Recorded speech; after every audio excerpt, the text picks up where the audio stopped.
Bah écoute, on va commencer. Bon, je sais pas comment on va appeler ça. C'est un gros freestyle après la série Denver-Minnesota 4-2. Donc, admin 1, moi-même, admin 2. Comment C'est tu vas moi. déjà? Ça va très bien. J'ai très peu dormi, si ce n'est pas du tout. Mais l'adrénaline m'a maintenu à flot, donc tout va Ah, bien. ouais, franchement, un peu fatigué aussi, mais ça valait le coup. Ça valait le coup. Donc, bon, format podcast. Première fois qu'on fait ça totalement en freestyle, pas prévu. Mais pas structuré, mais on se fait juste plaisir. On se fait kiffer. Exactement. C'est le plus important. Par quoi commencer? Euh, j'ai envie de te lancer sur Rudy Gobert, forcément, je pense. Que pour moi, Évidemment. c'est le meilleur joueur de la, enfin, pour moi, c'est le meilleur joueur de la série. On l'attendait pas fort. On l'attendait quoi? Peut-être cinquième meilleur joueur de la série derrière le duo Randall Edwards et Jokic Murray. Au final, bah, une série de patrons, je pense. Il n'y a pas d'autre terme. Patron, c'est le terme pour qualifier sa série. Honnêtement, comme tu dis, je m'attendais pas à ce qu'ils prennent autant de responsabilités, euh, notamment défensivement. Enfin, fallait s'y attendre. C'est notre encre défensive depuis 3 saisons maintenant. Donc, on savait ce qu'il était capable de nous proposer. Ça a toujours été un peu ambivalent face à Jokic. C'était mi-figue, mi-raisin. Mhm. En 2024, c'était un peu compliqué. Il y avait Karl pour prendre le relais et il venait surtout en seconde lame. Donc, on l'avait pas vraiment vu en défenseur, en premier défenseur sur Jokic, où vraiment il absorbe l'entièreté des possessions offensives de Jokic. Et franchement, on va pas dire que c'était une surprise parce que ça reste un des meilleurs défenseurs de l'histoire. Je veux pas mâcher mes mots. Et les haters de Rudy Gobert euh, ne pourront pas me contredire sur ce coup. Mais oui, franchement, vraie série de patrons défensivement. Même en attaque, quand il a fallu qu'il soit là, il a été là. On témoigne le Game 6 Ouais, auquel on vient puis d'assister. il finit à 8 passes hein, quand même. C'est pas C'est rien non ça. plus. 13 en triple-double, 10 points, 13 rebonds, 8 passes. 8 passes décisives. La passe décisive pour Terence, là, exceptionnelle. J'ai vu quelqu'un dire sur X que si ça avait été Jokic ou si ça avait été Doncic, la passe, elle tournerait de partout, ce qui est très Ouais. vrai. Passe exceptionnelle. Et non, ouais, même dans son bag en termes de playmaking, pour le coup, ça, c'est une vraie surprise. On ne pouvait pas l'attendre à ce niveau. Sur un match coup près, sur un match décisif, on avait besoin qu'il soit à ce niveau-là. Donc, non, vrai, vrai, vrai patron, meilleur joueur de la série, indiscutablement. Euh, ouais, je sais pas ce que tu as de plus à dire à propos de Bah, Rudy, non, mais mais je te rejoins sur ce que tu disais. Alors oui, on s'attendait pas forcément à ce qu'il soit aussi bon sur Jokic, mais il fait quand même, pour moi, Jokic, peut-être la pire série de sa carrière. J'essaie Mhm. de me remémorer, mais enfin, il est. Alors attends, je crois que j'ai les stats.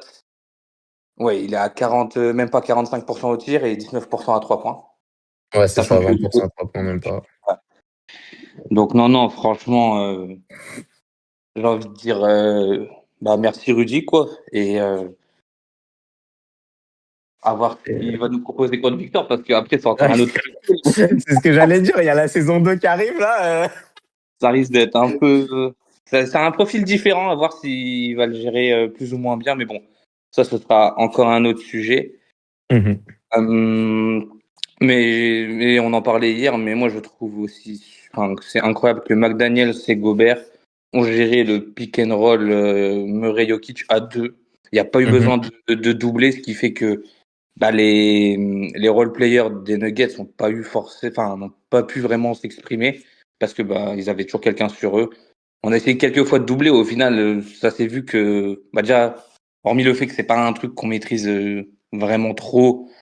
Non, franchement, j'ai vraiment kiffé le fait que les deux prennent leurs responsabilités défensives. Et au final, même Murray, hein, il est 35% à 2, 26% à 3. Enfin, juste merci, merci aux deux, je pense. Pour moi, les deux meilleurs joueurs de la série. Et sans un grand Julius Randle hein, sur la série. Hein. Exactement. Bon, on va revenir un peu sur après, avec le temps sur un peu tous les aspects, notamment Julius. Mais oui, Murray, le pick and roll Murray-Jokic, et même inversement aussi, Jokic-Murray, quand c'est Murray qui pose les écrans, des fois c'est compliqué de gérer Jokic. On l'a vu à certaines reprises, surtout sur le Game 5 typiquement, où bah, on était complètement perdu sur le pick and roll. Et typiquement, le seul match où Rudy est vraiment en difficulté de la série défensivement, c'est celui-ci, parce que c'est celui où son impact défensif est le plus réduit. Mhm. Et quand Jokic se mue en playmaker plutôt qu'en scoreur principal. Et c'est pour ça qu'il a réussi à délivrer de très beaux caviars à typiquement Spencer Jones, qui finit à 20 points, je crois, sur le Game 5. Ouais, c'est ça. À 5 sur 7 ou 5 sur 9 à 3 points, il me semble, quelque chose comme ça. Je crois qu'il était à 5 sur 6 même, ou 4 sur 5, je sais plus, mais je Ouais, crois 5 qu'il a sur raté 6, qu'un tir. ouais. Ouais, je crois qu'il Ouais, a c'est raté ça, qu'un tir. ouais. Mm. 5 sur 6. Donc, on le voit très bien, et même depuis 2024, que comment dire, les matchs où Jokic est le plus dangereux contre nous, c'est les matchs où il se mue en passing first, un peu Ouais. à l'instar de LeBron.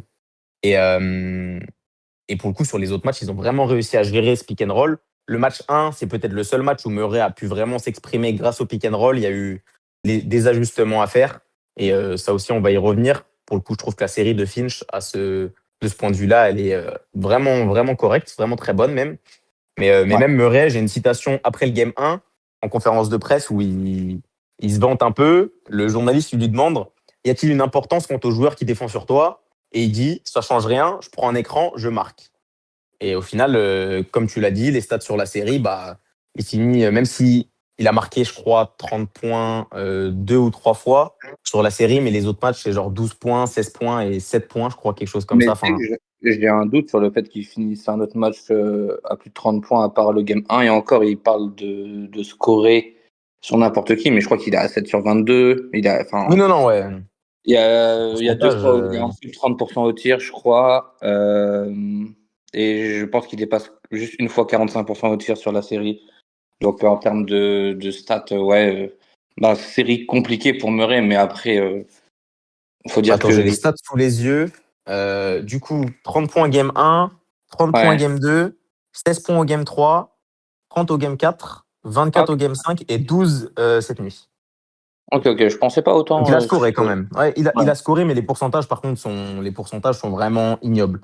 7 ouais, sur 22 premier game, 11 sur 25 au deuxième, 5 sur 17 game 3, 10 sur 25 au game 4, 9 sur 23 game 5 et cette nuit 4 sur 17. Vraiment, McDaniel, cette nuit, il l'a mis en prison. C'est ouais. impressionnant.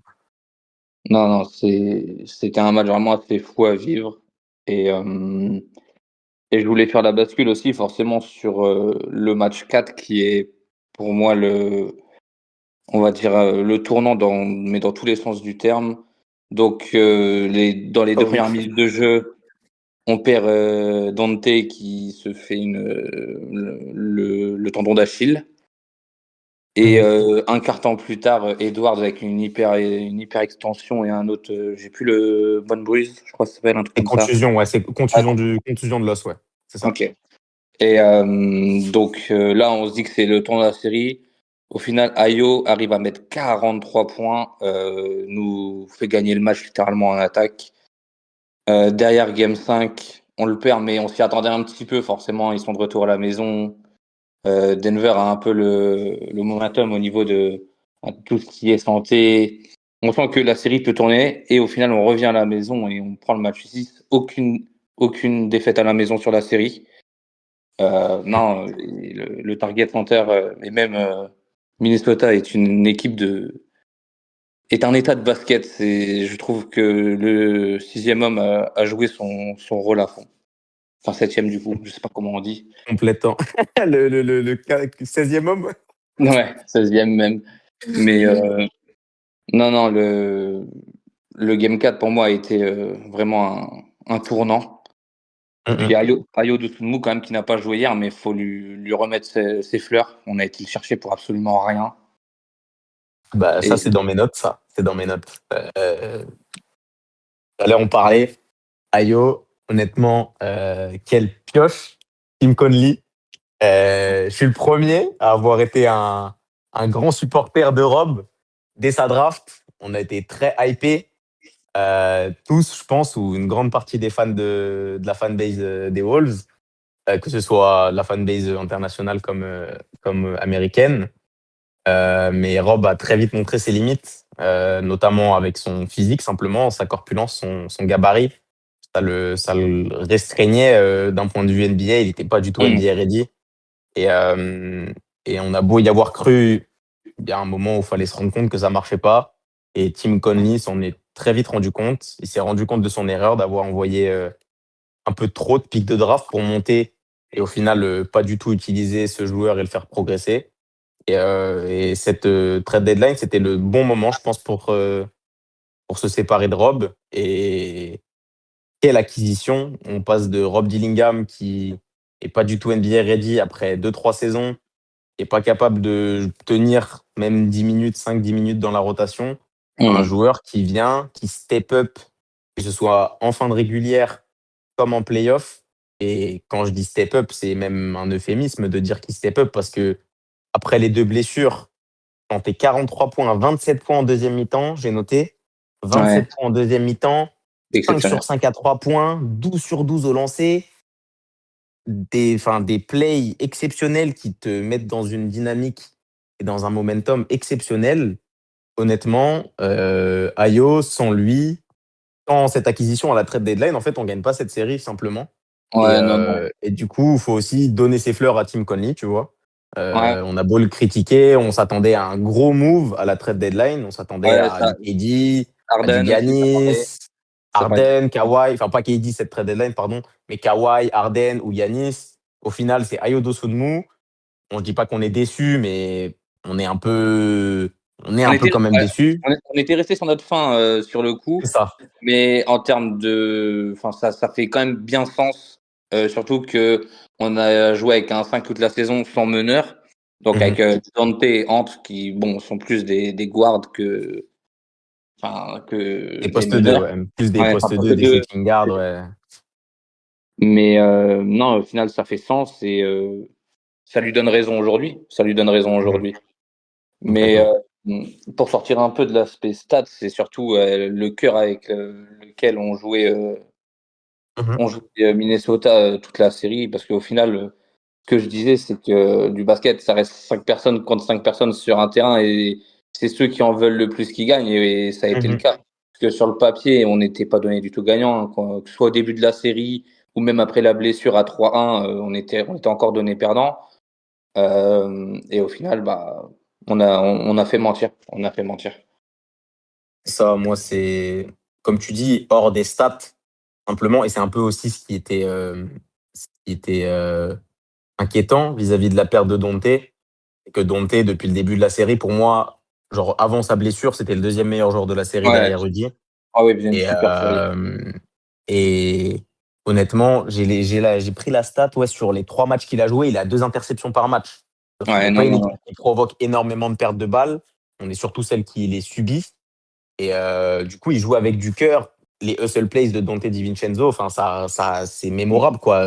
Dans un match, à la fin du match, on se dit, ah ouais, quand Dante, il a fait ce play-là, quand il a sauté hors des limites du terrain pour récupérer le ballon, récupérer le rebond, machin, et après, ça crée des points faciles, tout ça, bah, on s'en rappelle. Et Ayo, il a un peu pris ce flambeau euh, d'une manière différente, je trouve, plus en attaque, d'être un energizer en attaque. Et surtout pendant le Game 4, moi, ce qui m'a vraiment surpris. Attends, c'était le Game 4 ou le Game 3? C'était même le Game 3, je crois. Non, Parce que le Game Game 3, 3, il Game score 4. aussi. Mais Game 4, c'est là où il se blesse, Dante. Donc Ouais, c'est non, Game 3. Game 4, c'est là où Dante se blesse, mais même Game 3, il fait 25-9, je crois. Et on avait du mal dans le troisième quart à marquer. Il y avait beaucoup de possessions stériles, où swing, swing, swing, et puis on donne la balle à Julius et il prend un vieux tir à 3 points ou un fadeaway au poste caractéristique de Julius Randle, on en parlera plus tard. Et Ayo, quand il est rentré en deuxième mi-temps, il a vraiment mis cette dynamique de les gars, si on veut gagner ce match, on va devoir driver. Et je me rappelle, bah, pendant mon LT, j'avais noté, j'ai fait un tweet où en gros je disais que genre la présence d'Ayo sur le terrain, elle me ravissait parce que euh, il avait pas peur d'aller au panier. Et il y a une possession que j'ai encore en mémoire. Il a le ballon, il reste 4 secondes sur la possession, il est à mi-distance et au lieu d'aller à mi-distance, il provoque, il rentre dans la raquette, il met son panier, il provoque une faute. Et c'est ce genre de play qui te donne un momentum, qui t'énergise ton équipe et ton collectif. Et honnêtement, dès le game 3, je sentais qu'il y avait un truc à faire avec Ayo. Et le game 4, c'est la consécration, entre guillemets. Bon, c'est que le premier tour, mais c'est la récompense pour tous ces efforts Ouais, de ouais, non. pouvoir remplacer Ant et Dante avec panache comme ça. Et à 43 points, il a outscore le carrière high de Shai dans la même nuit. Ouais, Alors que bon, c'est Ayo marrant. Dosunmu, tu dis ça aux gens, tu te dis pas que c'est un mec qui score particulièrement bien ou qui a des gros scoring nights comme ça. Donc non, franchement, je rends mon chapeau, je tends mon chapeau à Ayo pour ces deux matchs et pour cette série globalement. Franchement, bravo Ayo et merci Tim Conley. Non, c'est clair, c'est clair. Et en parlant de Fleur, je rebondis sur ça, mais je voudrais aussi lâcher un mot pour Nasrid qui a vécu une off-season compliquée avec du coup la Mhm. perte tragique de sa sœur Mhm. qui a été tuée. Donc on pouvait s'attendre à une saison forcément où peut-être tu es un peu moins dedans, ce qui est totalement compréhensible. Mais il démarre la saison sur des chapeaux de roue où il est dans la course encore au Six Moy avant le break. Et après le break, il a une blessure à l'épaule et il joue. Il continue de jouer. Donc, c'est-à-dire que cette blessure est encore active là. Donc, forcément, la période entre février et avril est beaucoup plus compliquée pour lui. Il est vraiment moins dedans, il est moins bon. La mécanique du shoot, elle est vraiment bizarre due à son épaule, mais il joue tous les matchs et il joue toute la série. Et hier, il pose encore ouais, 15 points, 7 rebonds, je crois, en sortie de banc, avec C'est des ça. paniers importants. Et pas une défense si mauvaise que ça, là où on a pu des fois lui reprocher quelques errances défensives. Donc, je tenais aussi enfin, parce que c'est un peu le chouchou, le fan favorite, et je tenais aussi à lui rendre ses fleurs parce que ce qu'il a fait et ce qu'il fait à Minnesota depuis maintenant 5 ans, je dirais, 5 ans. Ouais, ça fait 5 ans qu'il est dans la ligue, 5-6 ans peut-être. Plus même 7 ans, je crois, hein, parce qu'il est arrivé, Ah oui, il est oui, oui, oui. undrafted avant, l'année avant Ant et Edward. Jaden. Ouais, Il va ouais. en G-League. Il va en G-League, mais il est 2019. arrivé une année avant eux, ouais. Ouais, Donc ça fait 2019, c'est 7 ans ça. qu'il est là, hein. 7 ans. Punaise. Et non, franchement, puis il joue blessé. Il joue blessé, ça se voit dans la mécanique, il grimace beaucoup, mais il joue, il serre les dents et il joue. Et pour ça, c'est un respect ultime. Et les 15 points, 7 rebonds en sortie de banc, c'est hier, juste merci parce qu'il a énormément aussi contribué à la victoire d'hier et à la série aussi en général. Mhm. Bon, on parle de l'éléphant dans la pièce ou pas? Ah, allez, Est-ce qu'on en on va, parle de l'éléphant dans la pièce? on va parler de. Il y a un mec, il a un peu changé cette série, il a un peu fait parler de lui. Je sais pas si vous le connaissez, mais Je te laisse donner le prénom et le nom de famille. Monsieur McDaniels, Jaden de son prénom, Monsieur McDaniels, voilà quoi. Ça, j'ai pas les mots, franchement. Bah, C'est, en fait, c'est c'est, c'est à 1-1, ah là là. tu call out toute l'équipe adverse. Bon, tous des mauvais défenseurs. Derrière, tu mets 20 points du rebond, tu prends la victoire. Mais le Euh, Tomar en fin de match en plus, il y a eu le ouais, coup sur la photo. le point d'exclamation. Juste après, tu prends le quatrième où tu défends encore super bien. Enfin, la défense, on en a parlé au Ouais. début du podcast, exceptionnel. Match 5, forcément à la maison, enfin à Denver, pardon. Tu te fais huer comme pas possible sur chaque possession. Tu perds le match. À la fin, tu vas dire, il y a pas de souci, on va gagner le match 6. T'arrives, 32 points, 10 rebonds, 3 passes, je crois 2 contre, une interception ou l'inverse, je sais plus. Joueur le plus fort du match d'hier, des deux côtés du terrain, monstrueux. Et le mec parle, le mec assume. Et pour moi, il a franchi un cap. Déjà cette saison, la régulière, j'ai vraiment beaucoup aimé ce qu'il a proposé. Mhm. Sachant que Ouais. les deux dernières régulières d'avant, je trouvais j'avais l'impression qu'il atteignait un plafond et ça me faisait un petit peu peur. Et au final, il prend son argent et puis il assume derrière quoi. Bah, il y Il a a... un peu de ça, ouais. Il y a un peu de ça. Surtout après qu'il ait pris son contrat, Hmm. c'était tendu. C'était tendu. Et on était les premiers à lui reprocher, hein. Moi, je l'assume. J'étais le premier à reprocher à Jaden bah, de pas être au niveau de ce que Tim Conley et les Wolves avaient misé sur lui. Et, euh, et là, cette saison, avec les absences de Ant, par moment Randle, tout ça, il a assumé son statut de troisième option offensive. Je mets des guillemets dans troisième parce que ça alterne selon les matchs, mais de troisième option offensive, de vraiment troisième meilleur joueur de cette équipe en tant que titulaire. Bon, il y a Rudy forcément, mais Rudy, l'impact offensif de Rudy Il est est moins, différent. Il est différent, ouais, je pense. est moins significatif, c'est différent. Il profite surtout de la présence d'Edwards pour avoir des espaces, de se mettre dans le dunker spot et allumer. Mais non, Jaden, le leap offensif cette saison, franchement, c'est pas que je m'y attendais pas vraiment, mais c'est qu'en fait, on dirait, comme tu l'as dit, qu'il y avait un plafond, mais c'est lui-même qui s'est imposé ce plafond, qu'il n'avait pas vraiment conscience de ses capacités offensives. Le mec, il fait 2 m 5, 2 m 10, je sais pas. Il a des bras de Slenderman, il a une envergure de malade mental. Normalement, tu es censé pouvoir marquer sur n'importe qui. Cette nuit, il C'est nous l'a ça. montré, le Et mi-distance. Vas-y, vas-y. non, je te coupe, mais on a vraiment l'impression qu'il s'en est rendu compte cette année, quoi. Que le Mhm, mec c'est peut ça. scorer sur n'importe qui. Exactement. Et cette nuit, on l'a vu, le mid-range, il est automatique. Bon, il est au-dessus de 50% au tir. Je crois il est à 1/3 à 3 points ou 1/4, je sais pas. Mais par contre, le mi-distance, quand Ouais. il dégaine, il monte et il est dans un fauteuil. Surtout qu'il y a eu beaucoup de switch où on voit que c'est Murray qui est sur lui et où Jokic. Et quand il dégaine, bah, il y a personne qui est capable de le contester. Ça fait un peu penser à KD, ça fait un peu baby KD dans les dimensions, dans la Mhm. dimension athlétique. Et ouais, le mid-range, il est automatique, ça fait filoche à chaque fois. Et on avait besoin de ça cette nuit. Il avait besoin de ça cette nuit aussi, après avoir parlé tout au long de la série, que ce soit après le game 2, que ce soit là, après le game 5, Ouais. de dire, les gars, on rentre à la maison, on finit le travail. Et comme tu dis, il a assumé, 32-10. Et aussi, un truc que j'ai noté, il a joué 45 minutes, il n'est pas sorti de la deuxième mi-temps Ouais, et non, non. zéro perte de balle. Zéro perte de balle en Ouais, ça, 45 minutes. Ça aussi, c'est impressionnant, c'est notable. On est une équipe qui perd beaucoup le ballon. Et notamment lors du Game 5, ça nous a causé des torts. Il y a un moment où en 18 minutes, on est à 13 pertes de balles, je crois.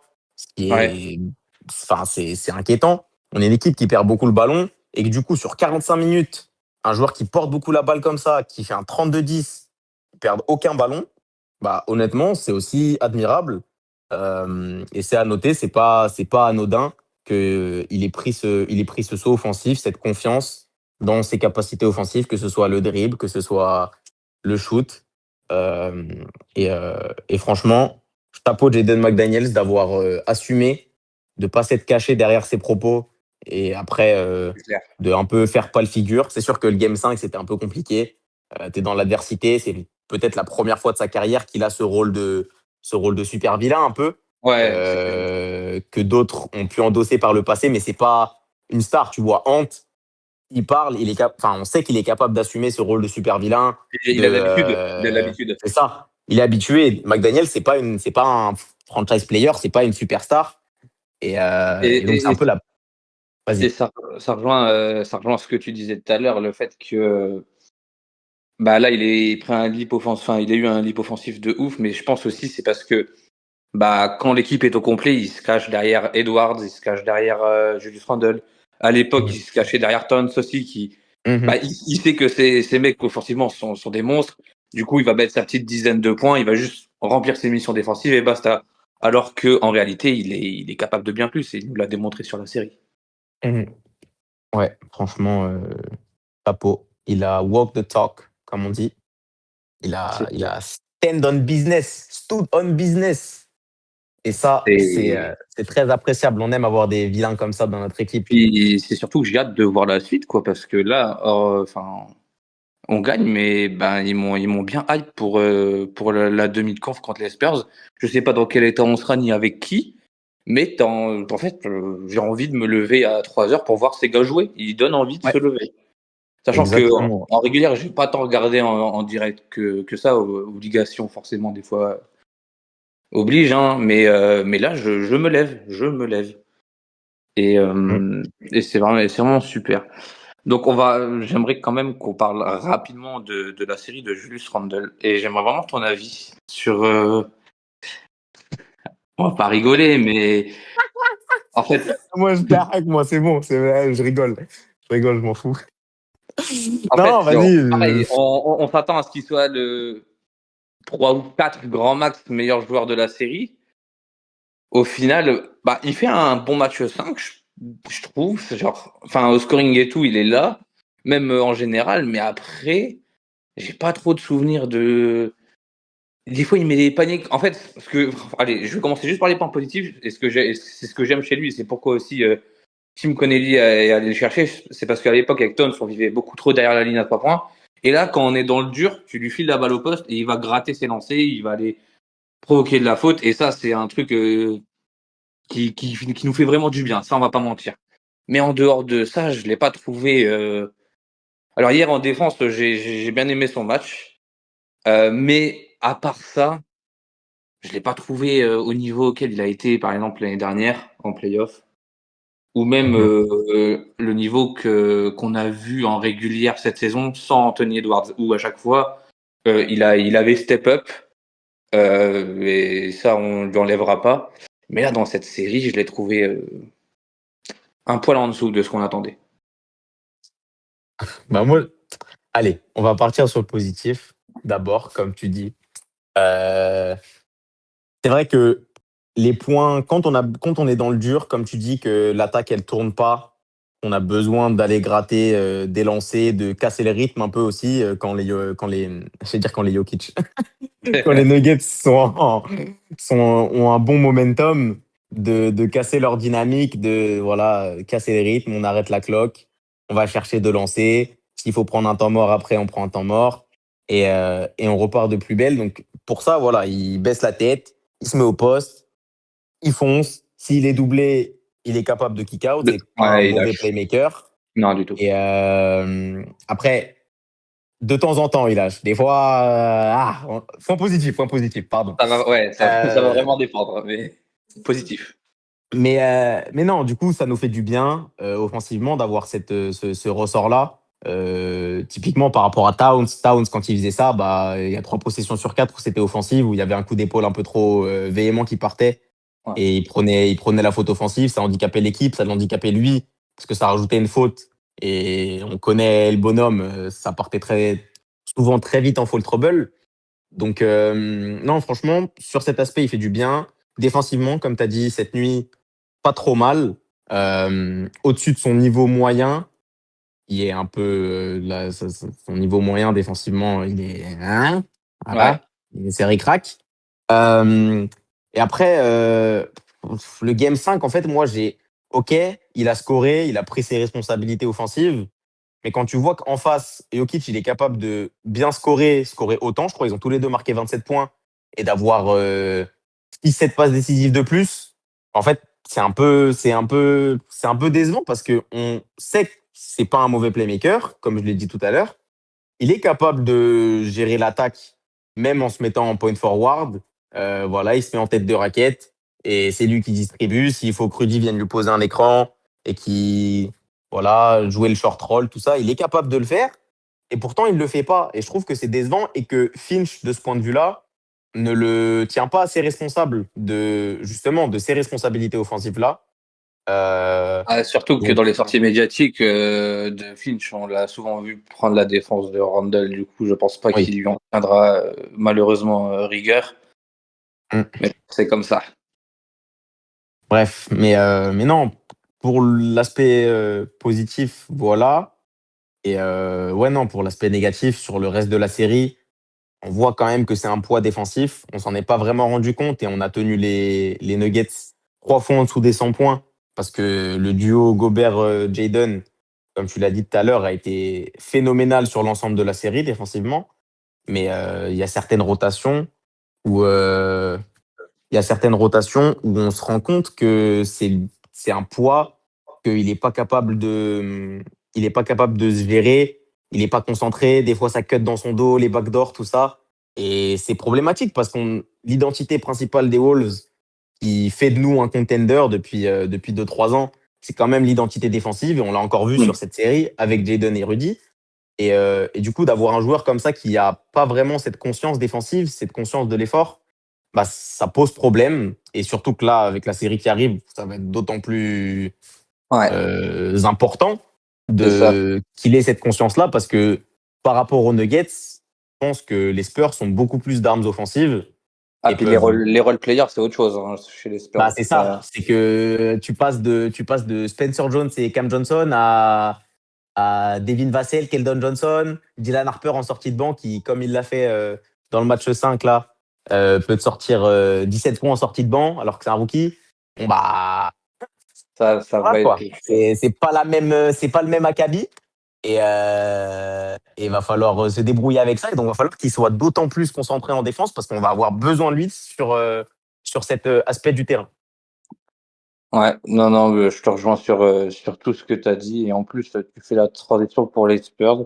Parce que je pense qu'on peut faire une petite séquence pour la prochaine série, à moins que tu aies encore autre chose à dire sur la série. Mais je pense qu'on Euh, a fait un bon gros tour quand même, je Moi, pense. juste une petite mention pour TJ, Ouais, qui oui, s'est oui, fait oui, bien sûr. allumer en compte, qui s'est fait allumer en compte par Finch après le Game 5, a raison. Il y a un membre de la fanbase Wolves Twitter américain qui a fait une petite compilation des possessions défensives de TJ sur le Game 5. Et c'était une hard watch, comme on appelle ça. C'était très, très dur à regarder parce que on pouvait pas donner tort à Finch. Il a vraiment été atroce en défense. Et, Ouais, euh, et il s'est réveillé là sur le Game 6. On avait besoin de lui. Première titularisation en playoff, troisième titularisation en NBA seulement. Et il s'est réveillé. Il a donné en fait tout ce qu'on attend de lui. Energizer en attaque, de l'intensité en défense. Il a les capacités athlétiques pour être un bon c'est défenseur. ça c'est ça. Finch l'a dit de toute façon. Et il a raison, Finch, de dire qu'un mec aussi athlétique que Terence doit être un bon défenseur ou un assez bon défenseur pour pas faire tâche sur le terrain dans notre défense. Et il l'a fait. Il s'est repris en main. Il a écouté les critiques de Finch, mais il les a vues d'un bon œil. Et C'est ça. il s'est réveillé. Donc, Il a pas perdu 24 confiance ou points. quoi. Voilà. 24 points, je crois. 24 points, 6 rebonds. Ouais, c'est Euh, ça. hum, 24 points, 6 rebonds, une passe D. Petite tâche chez l'adresse à 3 points. Mais il a mis le 3 points sur la passe de fou de Rudy. Donc, on C'est le laisse plus passer. important. Mais Et même l'adresse à 3 en général des Wolves et oui, non, catastrophe. même des Nuggets, je pense que les deux équipes ont été atroces à 3 points. Je crois que j'avais vu que McDaniels, hormis la série monstrueuse qu'il fait, je crois qu'il a 11% à 3 points sur la série. C'est ça. J'ai noté, il est à 11%. Avant, Ouais, aujourd'hui, il avait marqué qu'un seul 3 points dans la série. ouais, Il était à 1 sur 3 dans le game 3. Bah, dans le match où il fait 20-10, il a 1 sur 3 à 3 points. Et sinon, avant aujourd'hui, du coup, c'était son seul 3 points marqués avant cette nuit. Donc, ouais. même. Alors que de base, cette saison, il a plus de 40% à 3 je crois. Bah, je Enfin, il crois, il fait y a un ça. moment, c'était le meilleur shooter de la NBA avec genre 54,5%, je crois, ou Ouais, ouais, 52,5%. ça c'était vers dans les 2-3 premiers mois, mais après forcément, bon, ça va descendu Ouais, logiquement, ça baisse. mais Mais. il est encore au-dessus des 40% et il fait sa meilleure saison à 3 points pour moi. Mhm. Euh, et derrière, on gagne une série où on tire, mais enfin, j'ai même pas Ah ouais, le c'est mot pour ça. abyssal. C'est abyssal, ouais, non, Ouais, c'est abyssal. c'est le terme. Ouais. C'est le terme. Euh, j'ai pas les chiffres. Attends, je vais peut-être checker sur StatMuse vite fait. Euh, Mais malgré alors, ça, mais après, voilà, et c'est ça qui me fait peur contre les Spurs, c'est que si on ne retrouve pas un minimum d'adresse à 3, parce que l'accès à la raquette, je pense, sera légèrement différent. Hein. un petit peu. Bah, il y a un petit, il y a un petit mec là, Et petit, très il y a un petit. individu qui risque de poser un peu plus de problème que Jokic dans la raquette.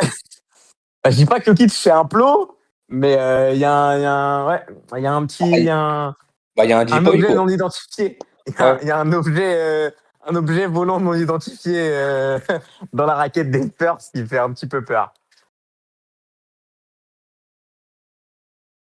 On peut y Mais passer si tu veux. On peut y passer. Du coup, c'est bon, j'ai parlé de ouais, TJ. La petite mention à TJ quand même, parce que bah, Game 6 de fou. Première titularisation en playoff, il faut assumer. Bon, j'ai envie de dire, c'est un jeune joueur, mais il n'est pas non plus si jeune que ça. Il est plus vieux qu'Edwards. Donc, ouais, il est arrivé on tard dans va la ligue. nuancer non plus.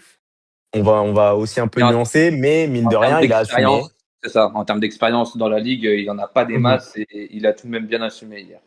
Et encore moins en playoff. Donc, Oui, c'est d'autant plus honorable. exactement. Donc ouais, on se fait une dernière séquence. On va parler rapidement de la série à venir. Donc je te propose que tu envoies comme ça en freestyle tes points clés et ton prono. On va se mouiller un petit peu quand même. Ah oui, on va se mouiller, il faut se mouiller la nuque aussi. Ouais, Bah, j'avais plusieurs questions. Moi, j'ai noté plus en questions. vas-y. Enfin, mes points clés, plus en questions à se poser, auxquelles Ouais, réfléchir. Bon, on a jusque lundi, donc ça va.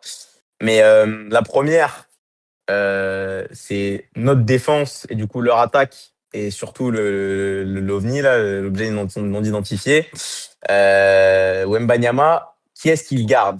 Parce que c'est différent de Jokic, genre, c'est pas du tout le même prototype de joueur.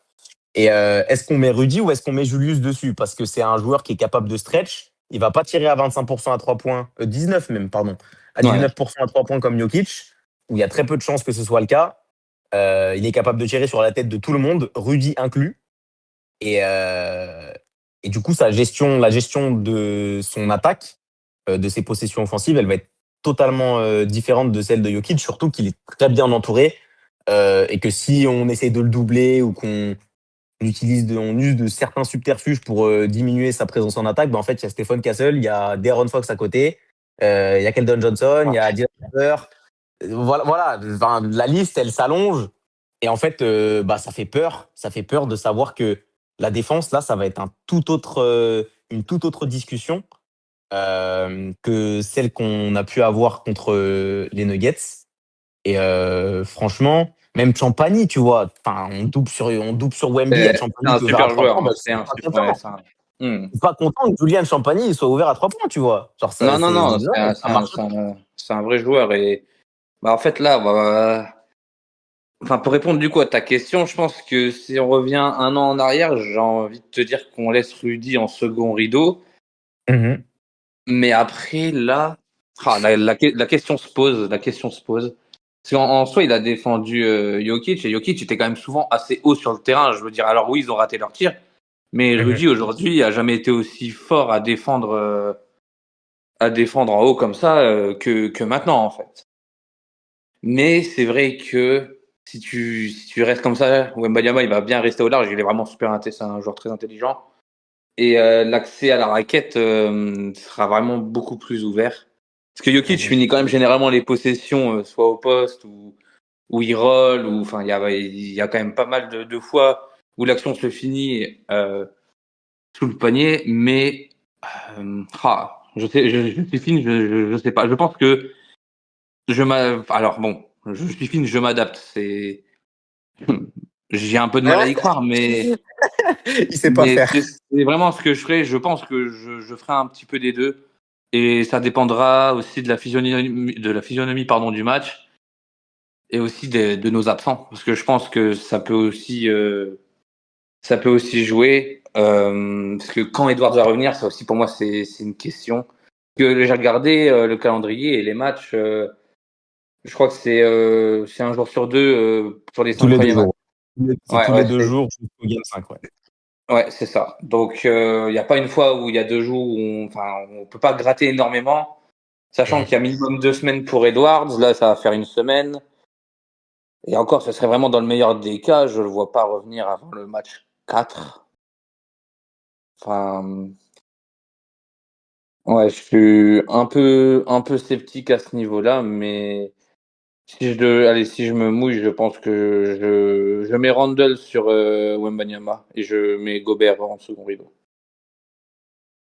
Bah, enfin, je pense, en tout cas, pour jauger un peu de comment leur attaque va se développer face à nous, je pense que c'est la bonne solution.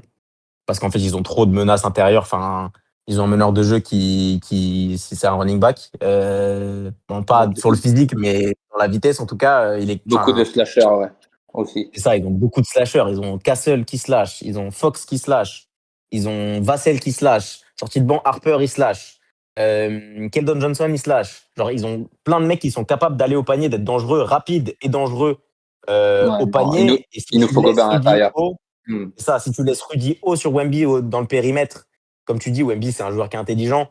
Il sait très bien que ses coéquipiers ont besoin de cet accès facilité dans la raquette. Et en plus, j'ai noté les stats défensives de Julius, je crois où je les ai pas notés, mais genre, il est même pas un compte par match. Il a 0,6 comptes par match et 0,4 inter, je crois. Genre, Ouais. c'est vraiment dans la raquette, en tout cas, c'est vraiment une liability.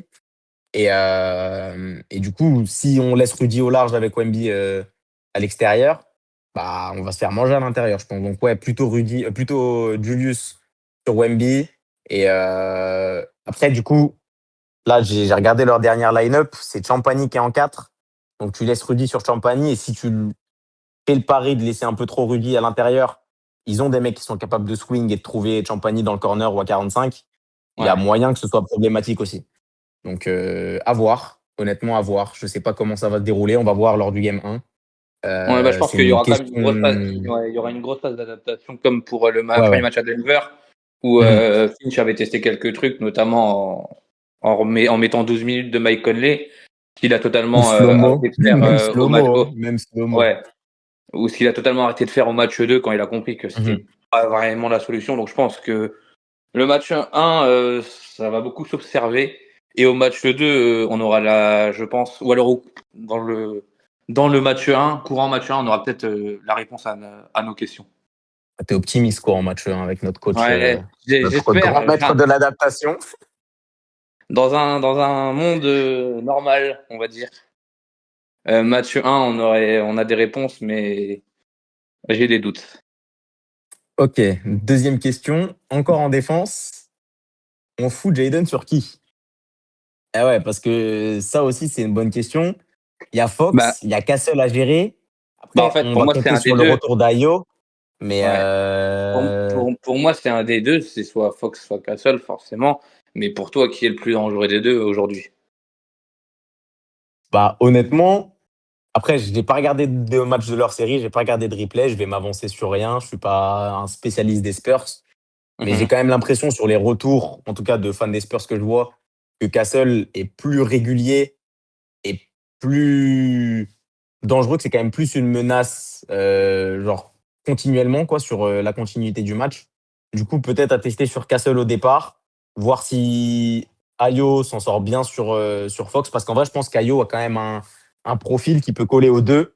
Donc après, c'est plus voir Jaden comment il gère, que ce soit la pose d'écran, même si pour le coup, les écrans de Wemby seront certainement moins dérangeants que les écrans de Jokic. Wemby, il pose des écrans plus pour se libérer, se créer des occasions à lui, être plus en mode création de tir que vraiment pour Jokic poser un écran pour Murray et que Murray puisse en sortir avec un avantage. Mais ouais, à voir. Euh, je sais pas. Castle, préférablement. Et si Je... Ayo revient en temps et en heure, Ayo sur Fox. Ouais, mais de toute façon, Ayo est day to day, je crois, en ce qui concerne sa blessure au mollet, je crois, si je dis pas Ouais, de c'est bêtises. mollet, je crois. Ouais, c'est mollet, il me semble. Donc il est day to day. Donc en espérant l'avoir pour le game 1 qui se déroulera lundi à. Je crois qu'il a 1h30 le match. Je suis pas sûr. J'ai plus l'heure en tête. Attends, je vais te dire ça. Je suis sur l'app. Ah bah, il n'y a pas l'heure sur l'appli NBA, c'est parfait. Je crois l'équipe, ils ont fait un article tout à l'heure où ils disaient, ils mettaient Je crois que les c'est une heure et heures. demie. Mais Euh, moi, ce qui me fait peur aussi, j'en profite le temps que tu cherches. Ce ouais. qui me fait peur aussi, c'est si on ne retrouve pas d'adresse à 3 points. Moi, c'est vraiment le point qui me terrifie parce que on ne scorera pas aussi facilement dans la peinture. C'est une évidence que contre Denver. Maintenant, le scoring va devoir venir aussi un peu d'ailleurs. On va devoir varier. Et si les tirs ne rentrent pas à un minimum, parce que là, vraiment, sur la série contre Denver, je pense que bah, depuis là 3 ans, j'ai jamais vu une série où on a aussi mal shooté. Euh, et Mm. contre une équipe qui défend correctement le cercle avec la présence d'un Deepoy, Va falloir que ça rentre à un moment. Parce que sinon, on va Bah, pas va s'en falloir sortir. les faire sortir. Ouais, non, non, va falloir les faire sortir. De toute façon, il n'y a pas le choix va falloir qu'on provoque des close-out pour créer des espaces, forcer des rotations un peu hasardeuses, même si, comme tu dis, il y a un Deepoy en face. Donc, ça va pas être si facile que ça. Mais ouais, non, falloir que ça rentre parce que si ça rentre pas, qu'ils se rendent compte que ça rentre pas avec un meneur défensif aussi intelligent et aussi imposant que les Wemby dans leur raquette, bah, Ouais. ça va être dur hein, parce qu'on va pas pouvoir se lâcher. Enfin, en tout cas, on va devoir. Genre, il y a des tentatives de lay-up, de drive qui vont être contrées, qui vont être annihilées par l'alien qu'ils ont en bas. Et ouais, si ça rentre pas, typiquement un mec comme Julius, va falloir que ça rentre. Je sais que c'est pas vraiment sa spécialité, mais il est capable Ouais. d'en prendre et de faire sortir. Bah, Game 5, typiquement, je crois qu'il commence à 2 sur 2 ou un truc comme ça. Il Ouais, est ouais. capable de faire rentrer, mais il va falloir que ça rentre genre assez régulièrement et pas que Jaden shoot à 11%, que Julius shoot à Aussi. 30. Bon, Edward, il était à 25% avant la blessure. Si jamais il revient, il faut que ça remonte aussi. Il faut que ce soit dans ses standards de l'année Ouais, mais dernière, typiquement. pareil, lui, Euh, s'il revient, ça sera dans quel état? Parce que ouais, c'est une des son, questions. Ouais. C'est une bonne sa, question. sa, la blessure à son genou. Enfin, moi, ce qui me pose problème, c'est il a déjà été blessé au genou droit contre OKC début mars, blessure qu'il a traîné jusqu'à la fin de régulière. Il est vraiment revenu pour le début des playoffs. Et on l'a tout de suite vu qu'il grimaçait à des rebonds, il n'était pas du tout à 100%. Et il a énormément compensé sur son genou gauche, et son genou gauche a totalement claqué au match 4. Donc là, non seulement le droit n'était pas réparé à 100%, mais maintenant tu te retrouves avec un plus gros problème au genou gauche. Et donc Il va être moi, sur. je suis vraiment très inquiet dans lequel je limite, je sais pas si j'ai vraiment envie de le revoir sur la série. Et si on doit passer par je ne sais quel miracle, j'ai envie de dire, écoute, on passera. Et je préfère le revoir en finale de conférence plutôt qu'on précipite un retour au match 3 ou 4 et qu'on le récupère dans le même état qu'on l'a récupéré pour enfin, même pire, je pense, qu'on l'a récupéré pour le début de la série contre Denver. Je, je suis assez sceptique à ce niveau-là. Bah, c'était une de mes questions, donc je vais rebondir sur ce que tu viens de nous dire. Euh, Est-ce qu'on force le retour ou est-ce qu'on le garde au frais? Comme tu dis, dans un miracle, on passe en finale de conf et il revient à ce moment-là vraiment plus frais, bien soigné, de la bonne cryothérapie, tout ce que tu veux, des injections pardon, de plasma de cheval ou de je sais quel animal. Mais réparez-le bien, réparez-le bien. Et donc, Bah, pour soit répondre à ça, ta soit question, parce que, attends, je finis. vas-y. Soit on le garde au chaud, même si on passe pas, on le garde au chaud. Et quand tu vois que Yanis, il a traîné ça en 2021, il a traîné ça jusqu'en finale. On se dit pas que le niveau de Yanis Antetokounmpo a baissé parce que bah c'est genre quand il est healthy, c'est un des 3 meilleurs joueurs de la planète sans discussion. Mais qu'on l'a un peu moins vu ces dernières années à cause de blessures et notamment avec cette blessure-là. Donc est-ce que ça peut genre nous tu sais, sur la fenêtre qu'on a là encore avec les dernières années de Rudy à un assez bon niveau. euh, Potentiellement un trade de Randle, je sais pas, sachant qu'en plus on n'a pas dompté l'année prochaine. On Non, se traîne le contrat de dompté sans avoir dompté. Il faut qu'on re-signe Ayo qui est expirant. Il faut s'occuper de Randle. Ça fait beaucoup comment dire, de notions extrasportives qu'il faut gérer pour garder la ouais, fenêtre de tir ouverte au maximum. Et si on force le retour d'Edwards et que c'est plus jamais le même joueur sur les années qui suivent, là, il reste quoi? Il reste 3 années de contrat après, là, sur son contrat. Il lui reste 2 ou 3 années, mais que c'est plus jamais le même joueur sur les années qui restent avant une potentielle nouvelle signature de contrat, bah, on va s'en mordre les doigts. Et pourquoi en plus? Parce que je dis pas que cette série, elle va être compliquée à gagner, même avec la présence d'Edwards. Mais si jamais il revient en cours de série et qu'on est déjà, que le momentum de la série est déjà en faveur des Spurs, genre s'il y a 3-1 ou s'il y a 2-1 au game 4 pour les Spurs, qu'on a réussi à gagner et gratter à la maison, mais qui revient, qu'il est sur même pas une jambe et demie, sur une demi-jambe, et qu'il est méconnaissable et qu'au final, il nous pénalise plus qu'autre chose, qu'il prend des tirs, qu'il prend beaucoup de tirs pour pas grand-chose et que ça rentre pas, qu'il n'arrive pas à être impactant, et que la défense des Spurs même l'ignore, tu vois. que la Hmm. défense des Spurs, elle est en mode oh, ben, il est pas dangereux, en fait. Ok, c'est leur meilleur joueur. Il prend beaucoup de tirs, mais il est pas dangereux. Pourquoi est-ce qu'on essaierait de le doubler? On va rester bien comme il faut. On va laisser Wemby dans la raquette. Et de toute façon, surtout que Wemby, en plus, enfin, offensivement, je déborde un peu, mais offensivement, Wemby, il va rester sur Rudy, il va pas bouger de la raquette. C'est clair. Et comme tu l'as dit tout à l'heure, ça va être compliqué de driver. Donc, est-ce qu'on force son retour? Il n'est pas à 100%. Et pas qu'il nous handicape, mais il a pas son retour n'a pas de valeur ajoutée. Et en plus, on l'handicap pour là, notre futur proche en tant que franchise. Surtout qu'on. Enfin, alors ça fait, même si ça fait 2 ans qu'on doute qu'on passe le premier tour, tout ça, genre, mine de rien, on a quand même un statut, peut-être pas de contender affirmé, mais de très gros outsider depuis 3 ans.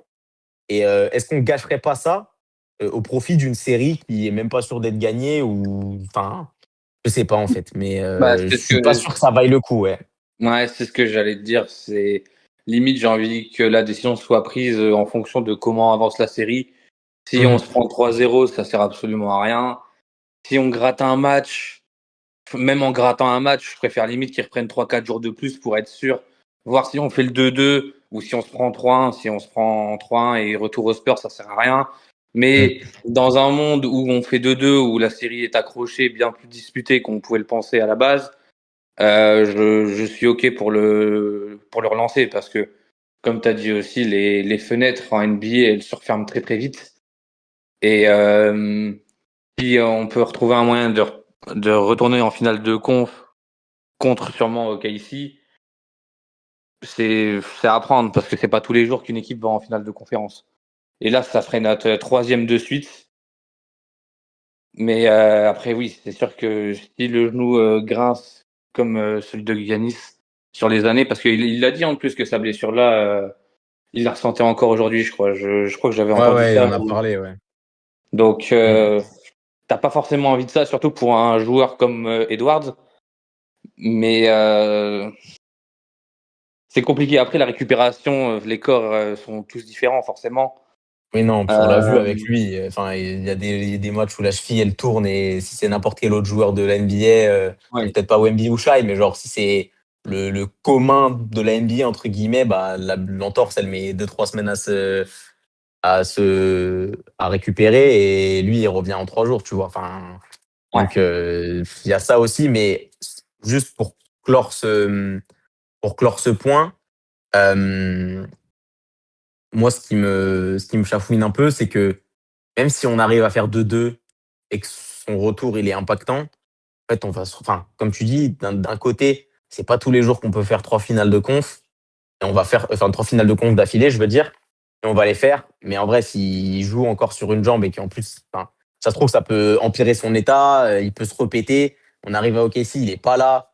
Et en vrai, genre, avec tout le respect que je dois à notre bien-aimée franchise, je pense qu'on va à OKC sans lui. Ouais, Ok, y a pas de c'est débat. limite si OKC ils font pas 16-0 en fait. Honnêtement, Oui, c'est oui. limite s'ils font pas 16-0 parce que là, je sais pas qui est-ce qui va sortir entre les Lakers et les Rockets.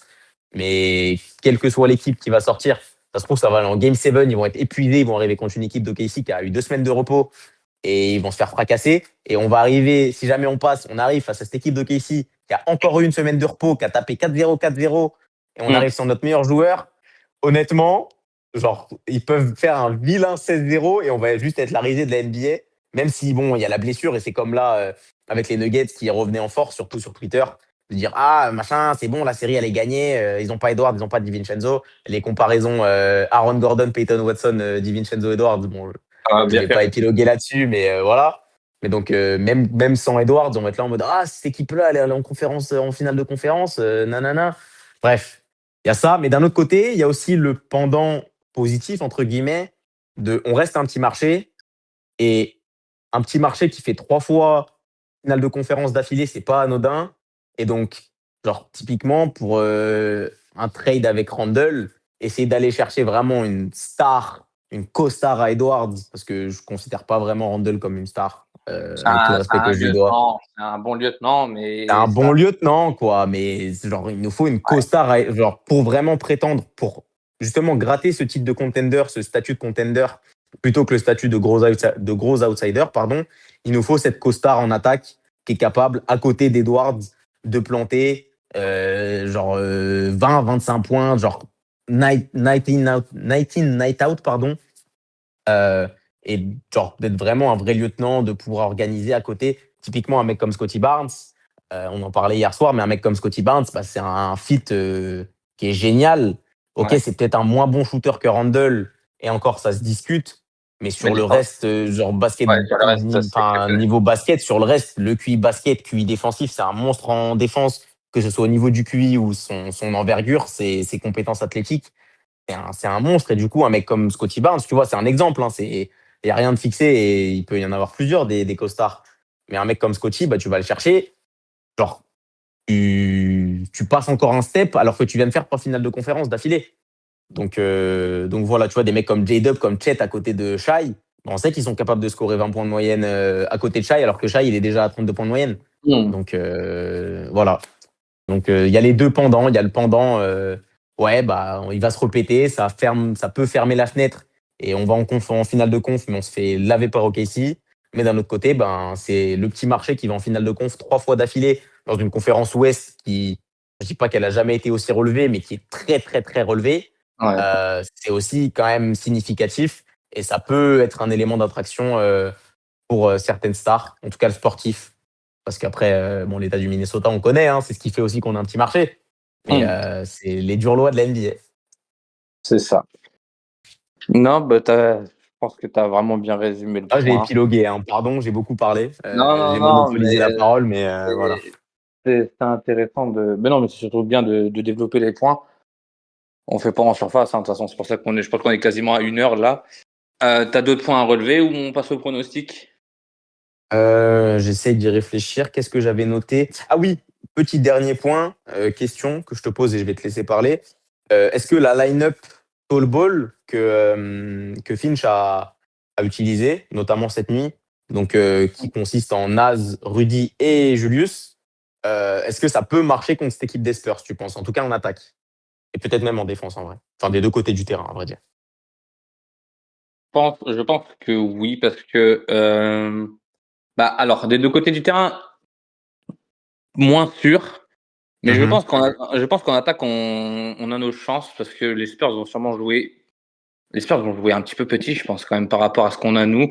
Et ce Ouais. sera un défi physique aussi à relever pour eux, malgré les absences. On est l'une, si ce n'est l'équipe la plus physique pour moi de la NBA. On est vraiment très dur sur l'homme. Et toutes les possessions, comme on a vu contre Denver, on va vraiment les jouer à fond. Maintenant, je pense que, bah, je vais répondre à ta question, donc je vais dire, je pense que offensivement, oui, ça peut marcher, mais je pense que de l'autre côté, il va falloir suivre, hein. Les Fox, euh, Johnson, Castle, ça court vite, ça va très très vite, et il va falloir suivre. Il va falloir vraiment rien lâcher, mais je pense surtout que Finch ne va pas l'utiliser tant que ça. Je pense vraiment qu'il ne va pas utiliser cette line-up tant que ça. Après, au vu des blessures, j'ai envie de te dire qu'il va forcément y avoir des moments où il y aura même McDaniels, hein, parce que tu as cité Naz, Rudy et Julius, mais même McDaniels, moi je considère comme enfin, le mec à la taille d'un 4-5, même s'il joue 3. Euh, non, je pense que offensivement, ça peut le faire, mais alors défensivement, va falloir suivre le rythme. Ça va courir super vite. Et j'ai peur du jeu en transition. J'ai peur de ça, moi. Euh, Bah ouais, enfin, du coup, tu as bien résumé un peu ma pensée sur la question. C'est vrai que Jaden, je ne l'ai pas inclus parce que, genre, les 2 4 et 5 entre guillemets, enfin, genre, combinés, c'est vraiment Rudy, Naz, Julius, qui Hmm. sont tous trois postes 4 5. Donc, c'est ça qui est plus notable. Mais après, c'est vrai que du coup, ça veut dire que tu décales Jaden en deux, alors que Ouais. c'est un mec qui a plus un profil de 3 4. Et surtout Et surtout, hier on a fait, excuse-moi, je vas-y. te coupe, mais hier on a fait une line-up avec du coup Terrence Shannon en 1 en plus. Donc, Ouais. enfin des big line-up comme ça, Bah, parce que dans tous les c'est cas, tu vas mettre Eyo. En vrai, dans tous les cas, avec le oui, enfin, on c'est va avec ce compter sur un retour. retour assez rapide d'Eyo. Ouais, Et donc, c'est lui qui va être en 1. Ça reste quand même un big guard. Donc, on va mettre ça en 1. Et ça va être à lui aussi et à Jaden, si jamais cette line-up est un peu utilisée, de gérer le défi physique, le défi plus athlétique, en tout cas, avec la vitesse de leur back courte et même de leur front courte, en vrai, parce que, comme tu dis, ça joue assez petit. Ils ont des joueurs très explosifs. Euh, et peut-être plus explosifs que Murray, tu vois. Typiquement, pour un mec comme Jaden, je pense que ça va être aussi un challenge d'avoir à défendre sur des gardes un peu plus petits que Murray et genre moins dans l'intensité physique de genre utiliser son corps, tu vois. Genre là, ça va c'est ça. vraiment être genre premier pas, et si tu suis pas, bah je vais au panier, genre. Et Explosivité, t'as pas le ouais, choix. explosivité, transition. Après, la transition, forcément, avec Ayo et Bones Island, Hmm. ça s'est un peu amélioré parce que vraiment, l'année dernière, c'était vraiment pour moi le gros point noir.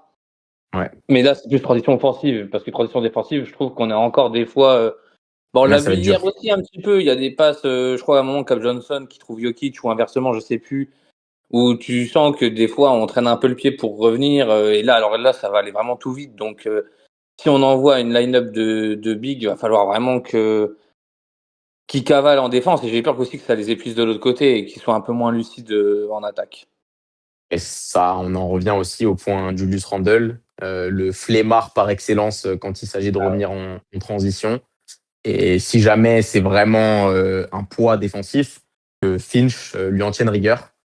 Parce que, comme tu dis, là, le jeu en transition, en vrai, ça va être aussi un point tactique très important de cette série, notamment la transition défensive.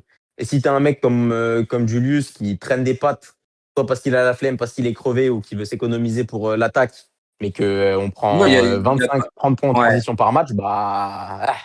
Il y a pas mal de fois où aussi, après avoir même marqué ou quoi, il se plaint aux arbitres, il perd une seconde et de l'autre côté, ça recavale, quoi. Alors quand c'est Denver, bah bon, ça va, t'as le temps de revenir, mais les Spurs, je pense que ça va être autre chose. Je pense que cette C'est demi-seconde ou cette jeune. Ouais. seconde-là, c'est ça, Les c'est Spurs, jeune, c'est ça court. jeune, c'est fougueux, c'est explosif, ça court, ça n'a pas peur du contact, de tout ça. Donc, ouais, ça va être un vrai défi pour lui aussi. Bon, en tout cas, hâte de voir ce match 1 pour déjà avoir un début de réponse à nos questions. Et puis, bah, écoute, je te lance sur le prono. Tu me mets dans la sauce, ça. Allez, Trop bien. je te laisse aussi. Alors, je sais pas si tu avais fait le bracket avant Ouais, les blessures, ouais, tout ouais, ça. ouais, Donc, si, j'ai fait mon je te laisse bracket. donner ton prono. Je te laisse donner ton Je vais prono checker mon avant. bracket. Pas problème. Je te laisse. Alors, mon bracket. Bon, déjà, mon bracket, il était foiré parce que j'avais mis Phoenix en 7 et les Clippers en 8. Bon, Ouais, je crois que voilà. j'avais mis un truc similaire. Après, j'avais mis 4-1 pour le coup pour les Spurs contre Phoenix. Et en vrai, je pense que si ça avait été Portland, j'aurais mis la même chose. Donc, je m'étais pas trop J'ai trompé. j'ai fait pareil que toi. Je nous avais mis gagnant en 7 contre Denver plutôt qu'en 6. Ouais. Moi, j'ai eu les 4 Ouais, deux. j'ai vu. Donc, J'ai vu que j'ai vu que t'as mis en 6. Moi, j'ai mis 4-3. Je me suis dit, bon, c'est Jokic. Au final, il a flop. En vrai, aussi, à ma décharge, je m'attendais pas à ce que Jokic, il tourne même pas à 26 points de moyenne contre nous. Avec tout le respect. Je pensais qu'il allait se muer en scoreur et qu'il allait peut-être gagner un ou deux matchs à lui tout seul. Ce qui n'a bah pas ouais, été le cas. surtout qu'on n'a pas doublé tant que ça, comme on l'a dit Ouais, durant le en podcast. plus. C'est surtout ça, moi, qui. Mais après, Gobert a fait un taf monstrueux, comme on a dit. Oui, Donc, non, c'est sûr. Bref. Enfin, on va pas en revenir sur ça, mais bref. Voilà. Et du coup, mon bracket. Après, mon bracket, il est biaisé. Mon bracket, il est chauvin. Mon bracket, il est grave chauvin. bon, c'est pas Forcément, grave, on est là pour ça. je vous ai mis qu'on gagnait la NBA en 4-3 face aux Celtics. Enfin bref. Euh, Et du coup, pour la série contre les Spurs, qu'est-ce que tu avais mis à la les base? Qu'est-ce Spurs, que tu mets maintenant? j'avais mis 4-3 nous, Ok. à la base, avec tout le monde healthy, tout ça. Bref, enfin, toujours dans le chauvinisme, évidemment, parce que bah, j'ai envie que mon équipe gagne. Maintenant, dans un contexte réaliste, avec les blessures, mais en prenant en compte quand même la série de Rudy, tout ça. Enfin, en fait, je peux pas prévoir. C'est tellement C'est deux styles difficile. offensifs différents, Wemby et Jokic, que je peux pas me dire, ouais, Rudy, il va mettre une masterclass à Wemby comme il a fait avec Jokic. Je peux pas affirmer ça noir sur blanc là aujourd'hui. Et honnêtement, je dirais 4-2 Spurs. Ouais. Je pense qu'ils gagnent les deux chez eux. Il y a moyen qu'on gagne les deux chez nous ou alors soit ils en grattent un chez nous, et sursaut d'orgueil chez eux, on gagne, mais après, en fait, ils Ouais. sont tellement en avance Comme que, on avait fait chez les Mavs en finale de conférence il y a 2 ans, on gagne le 4 ouais, chez c'est eux ça un peu. et Ouais. ils prennent le 5 chez nous tranquillement. Ouais. Mm. C'est ça, en fait, ouais, il y a même un peu comme OKC, tu vois. Enfin, en fait, je pense qu'il va y avoir un match tout près, comme ça a été le cas avec Dallas et comme ça a été le cas avec OKC, où en Ouais. gros, il y a un match qui va jouer dans le clutch. Si on gagne ce match, on peut rester dans la série. Et Ouais. tu vois, game 4 à la maison, game 3 ou game 4 à la maison, où ça nous permet de rester dans la série. Bah, plus game 4, on gagne le game 3 et game Mhm. 4 qui joue dans le clutch. Si on arrive à gagner ce match 2-2, la série elle est relancée. Peut-être que tu as Edwards qui revient de blessure. Et c'est ça, c'est le monde des bisounours, mais il revient de blessure, il revient bien. Et il permet à l'équipe de reprendre une bonne dynamique. Et ça se joue Game 7, ils gagnent chez eux, on gagne chez nous, et on retourne chez eux Game 7. Donc là, en l'occurrence, 4-3 pour une des deux équipes. Mais si ce match coup près, on le perd, enfin, c'est pas un match coup près à proprement parler, parce que match coup près, ça voudrait dire qu'il se qualifie. Mais si ce match décisif, en gros, ce Game 4, on le perd et qu'il rentre à 3-1 à San Antonio, bah, soit 4-1, soit 4-2. Honnêtement, je ne nous vois pas, avec l'effectif Ouais. qu'on a là, sans Edwards, avec Julius Randle en plus en défense, honnêtement, je Ouais. nous vois difficilement gagner cette série. J'ai envie d'être optimiste, évidemment, et je le suis dans mon bracket. Mais ouais, non, 4-2, je pense. Ok. Après, en fait, soit 4-1, soit 4-3 pour une des deux équipes, en fait, plutôt. Parce que Ok. 4-2, ça voudrait dire que on gagne On le les deux perd à la là. maison et qu'ils nous mettent genre chez eux, puis chez nous, game 6. Et game 6, là, on a vu l'ambiance hier, enfin cette nuit, Ouais, ce que c'est ça a donné. Je compliqué. pense que le target va pas se laisser faire non plus. Donc 4-1 ou 4-3, ouais, plutôt. Ok. Bah, de mon côté, alors avant l'histoire des blessures, etc., j'avais 4-1 pour nous. Alors, ça semble un peu sévère comme ça, mais faut pas non plus oublier que LC et en régulière, les Spurs, c'est pas, enfin, c'est une équipe, C'est vrai. c'est vraiment un bon match-up pour nous. Que ce soit sur l'année dernière ou même cette année, on est toujours sorti positif, si je dis pas de bêtises, des matchs contre eux. Là, je crois qu'on est Mhm. on est en 2-1 en Ouais, on est en régulière. 2-1, ouais. C'est ça. Et, et non, non. Et puis aussi, c'est qu'on a vraiment tout ce qui est expérience de notre côté. Ça reste une équipe très jeune et ils vont commettre des erreurs. Il y a pas tant de vétérans que ça ou de mecs qui ont vraiment connu beaucoup de playoffs chez eux. Et je pense que on peut aussi s'appuyer sur ça, genre des quatrièmes cartons où ça va provoquer des bonnes fautes, ça va jouer avec les. Après, bon, on n'est pas non plus l'équipe la plus intelligente, mais ça peut aller choper des bonnes fautes. Il peut y avoir ce genre de petits tournants dans des matchs qui font que tu le remportes. Mhm. Donc c'est pour ça que j'avais mis 4-1 et j'étais assez confiant, mais là, avec toutes les blessures, je vois plus les Spurs forcément l'emporter. Alors, j'avais aussi pensé à 4-2 à la base, mais je ne vois vraiment pas perdre le 6 à la maison s'il y a un 6. Donc Ouais, c'est ça. j'irai vers le 4-3. Les Spurs finissent chez eux et puis bah, foncent en finale de conférence pour la première fois depuis un petit moment. Et puis bah, l'ère Victor Wembanyama pourrait démarrer. Je pense que, Mhm. en tout cas, si Edwards ne revient pas ou qu'il n'y a pas un Randle qui monte 2 crans au-dessus de ce qu'il a montré contre les Nuggets, je pense que ça va se terminer pour nous cette saison. Voilà.